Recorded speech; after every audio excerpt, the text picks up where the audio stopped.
They see it. It ain't nothing else to talk about, baby. Let's go. CNG Podcast. Come on, bear down. Chicago Bears. All around the city, we pump to make a run.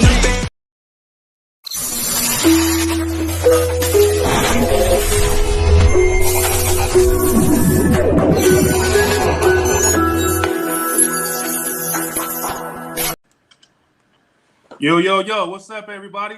This is G Walker, one half of the CNG Podcast. And I'm CJ, the other half of the CNG Podcast.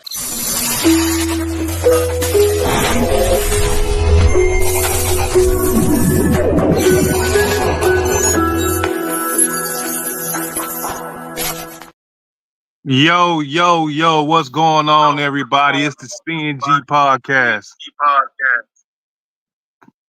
Pregame show. Somebody got some interference going on.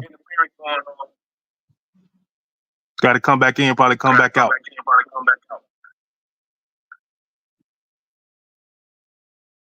Alan, how you doing, bro? I'm all right. Can you hear me good? Yeah, I think that's CJ's mic. I can hear you. I can hear you pretty good, bro. You said I had some interference on my end? Yeah. Hold on, let me come back in. All good.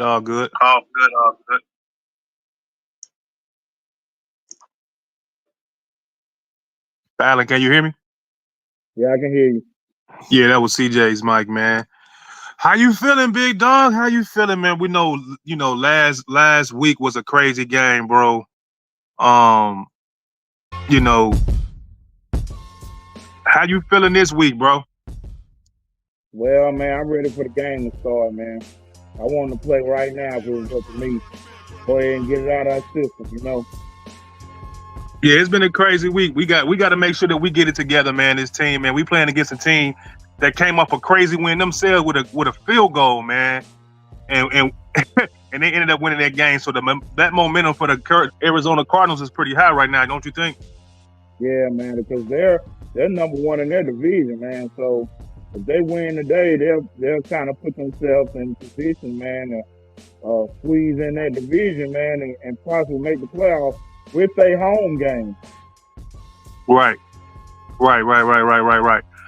Yeah, man. We just waiting on CJ to get back in here, man. But I'm pretty sure he'll pop up any minute right now. But me and Alan, we gonna hold it down for him right now. So the first keys to the game is Caleb Williams has to be relaxed and accurate. Now, Alan, I saw a very erratic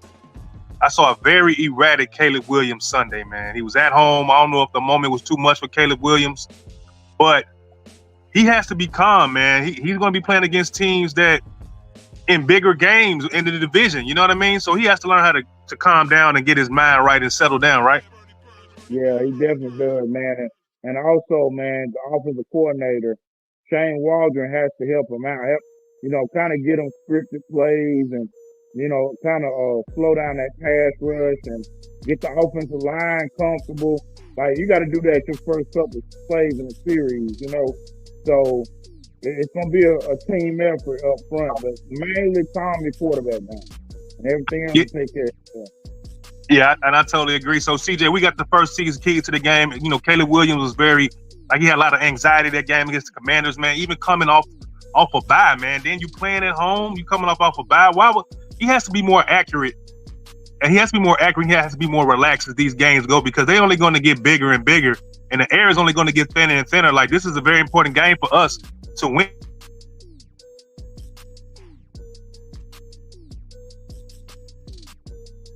CJ, can you hear me?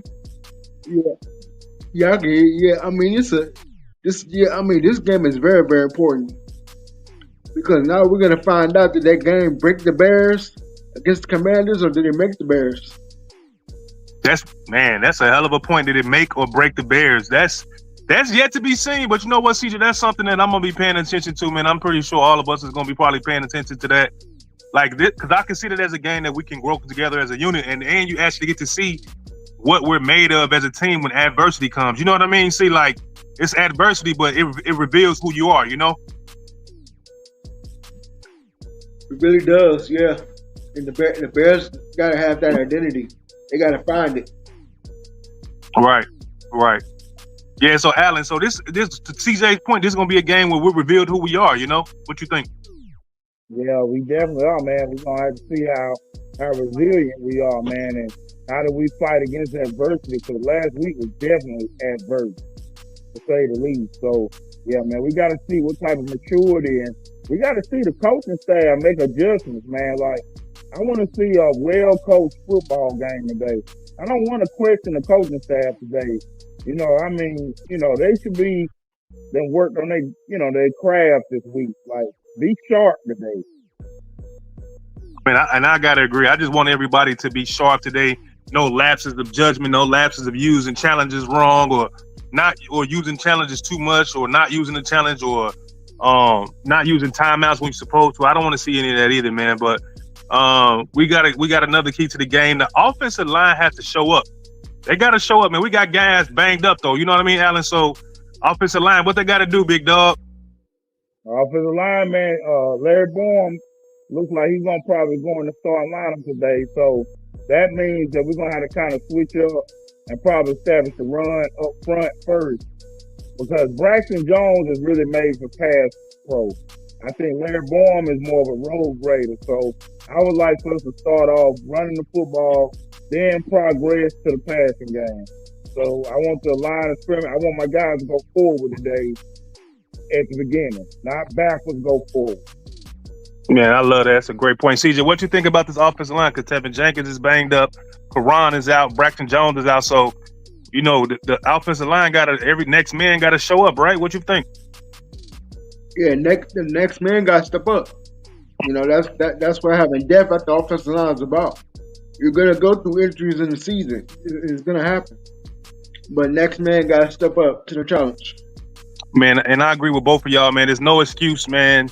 It's only an excuse for so long when you got so much stuff on the table, man. Guys have to just be better at that route running.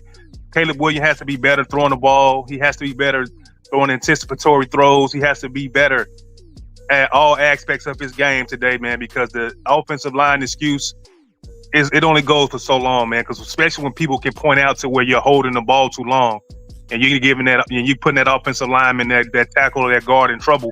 by holding on the ball, because it was plays that I saw in the game against the Commanders where guys were right in front of him and he wouldn't throw the ball. So that's something I'm gonna be looking out for if he just ripping it and you know, getting his offensive line out of trouble before they get called for holding penalties and stuff like that. So next man up mentality, man. Next man up mentality. The next key to the game, or next thing I just want to talk about, is just Matt Eberflus has to beat a team on the road. His road record is terrible. It is terrible, man. We just lost a tough game against the Commanders on the road. Now we're playing the Arizona Cardinals on the road. So, Alan, how do you feel about this game today on the road again, man? Man, we got to win today, man. We got to start doing something on the road, man. I think we've only beat Josh Dobbs, Taylor, Pinky, I think, and it was the quarterback for the Patriots. I think on Monday night a couple years ago. That's the only quarterbacks we beat on the road, man. Like, so we gotta change that today, man. We gotta start getting us some wins, man, on the road. TJ, how important is this game for Matt Eberflus to win on this road, man? After just losing one, that he's road, man. What do you think? He has to show up eventually and beat a good team on the road. I mean, it's very important. It's important for the whole football team, especially him, if you want to keep his job. Yeah. Hey, and I gotta agree, man. It's just coming down to the fact that his record overall, losing 14 games in a row, not beating the Packers, like, he has to give us a reason as a fan base to make us think that why we should keep him as our coach. You know what I mean? Because he has done a good job with the defense. He has done a good job with the culture. But what does that mean when we're losing winnable games? You know what I mean? What does that really mean? You know what I mean, Alan? Like, what does it really mean? So, he just got to win today, man. It's getting to the point to where that's all that matters, man. It's all that matters is that we just got to get a win. We just got to get a win. All right, let's keep it going. We have to shut down MHJ and make Kyler make tough throws. CJ, what do you think about that one, man? Defense definitely have to try.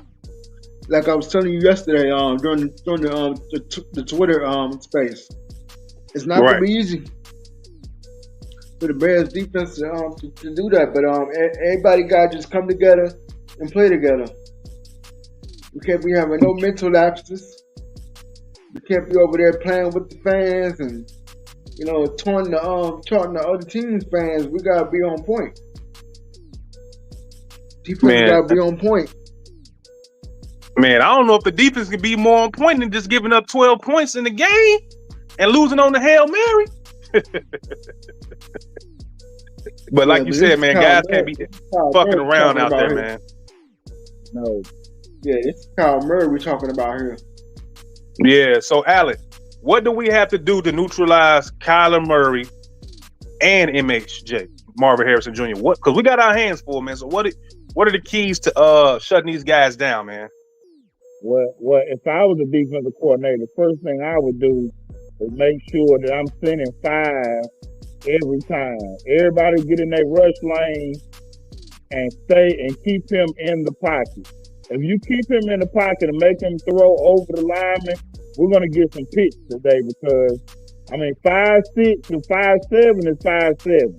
And if guys are 6'4" and they got their hands up, he's going to have to throw it higher, meaning that safety's going to have a chance to make plays on the football. So MHJ, I think they're going to try to do a lot of things with him going deep today because it seems like that's where he's really good at, going deep. And all his post routes and things like that. So we can keep him in the pocket and not let him roll. I think the defensive line will be all right today. And take away Connor. So make them a one-dimensional team, and I feel like we should win handily. If we let them get both things going, we're in trouble. Running and passing, we are in trouble.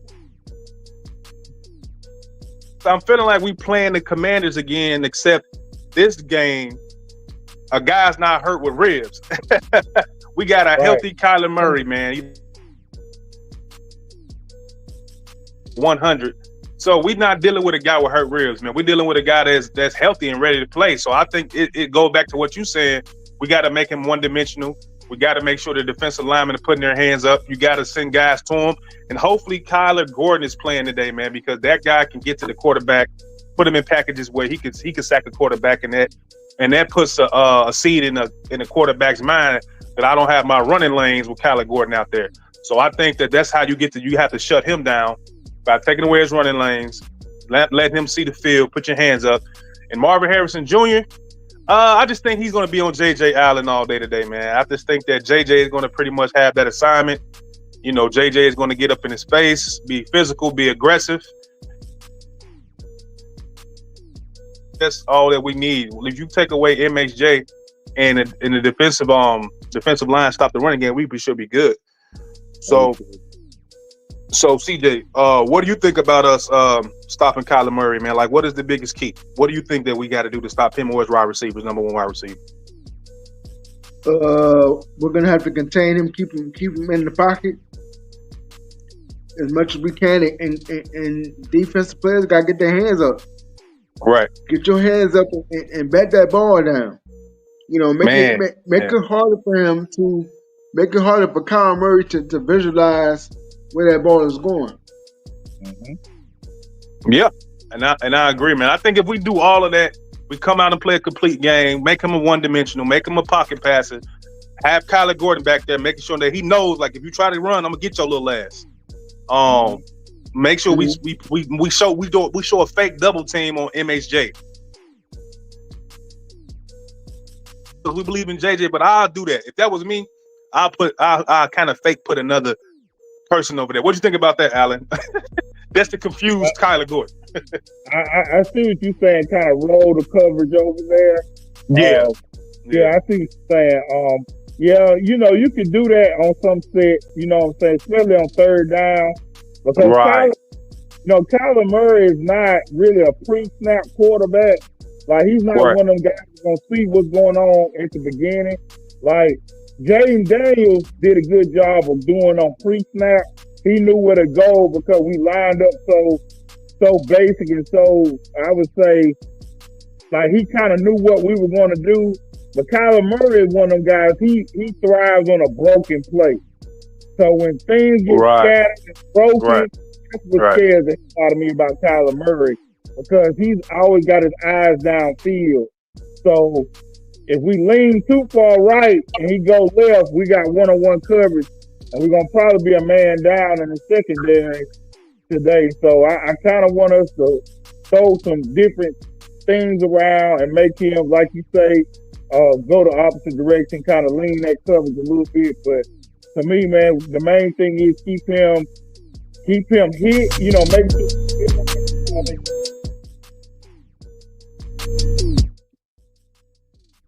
Yeah, my bad about that. The music kind of getting out of control. What was that last part you said, Alan?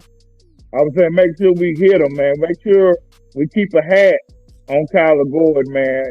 You know, that's why I was saying bring 5 as much as possible. Bring 5 guys. That way we can make him rush all day. You know what I'm saying? Yeah, I agree with that. So this is the biggest thing right here, man. We're going to get to our 5th key to the game, man. If we win, our playoff chances increase by 74%. If we don't, I didn't add this part, but if we don't, they drop to 43%. That's how important this game is, Bears Nation. And if anybody's in here, this is a pre-recorded video. So if you see us not talking to you, get your comments. This is a pre-recorded video. We will see you guys in real live time in the post game. But if we win, 74%. CJ, how do you feel about that, man? It just raises stakes. But how do you feel about that number if we win this game? I mean, it's a great number. I mean, especially if we win. We need to win. You know, that's why I said this game is so important. Coming off of that Commanders game, the Bears got to bounce back, and I believe they can. You know, we got to see if the offense can bounce back. Get off to a fast start. Right. Like we've seen the offense do in the past. Right. Yeah, man, and I agree. So, Alan, how do you feel about this number, man? Like, it's almost like I don't want to get it too ahead of myself, but man, 74% for us to make the playoffs, bro. Man, I'm kind of hyped, man, but I'm nervous at the same time. But how does that number make you feel, Alan, if we if we do this today, man, because we're gonna have a good post game if this happens. Yeah, man, that's big time. I think if we lose, it goes down under 40. Yep. I think Yep. it said. I think I've heard that this morning. So we got to definitely win this game, man. It's a must win for both teams. It's gonna be a playoff atmosphere, and I think we're gonna get a playoff atmosphere for the rest of the season, man. So we got to win these games, man. So I'm down with the 74%, man. Man, I'm with it too. So we gonna talk about this guy right here before we get into the injury report. Now, it came out today that he was officially benched, but I don't know if that means that he's not going to play the whole game. So when you saw this, Alan, on the page today when I dropped it that he won't be starting, he's going to be benched. How did that make you feel as a in the as our professional, as our locker room guy, or a guy that played football? How did that make you feel, knowing that this was based off his action, man? How did that make you feel to see him actually get benched? Yeah, I think it's a good job by Eberflus and the Bear player leadership to establish discipline. Football is a disciplinary type of sport. All the great teams are disciplined. So that comes with accountability amongst teammates and the coaches. So I just hope it's the whole game. Like I said last night, I want him in street clothes. But right. if he's got his equipment on and he's gonna play, he better make some plays today. He owes us, y'all. He owes us a whole game today. You hear me, Tariq Stevens?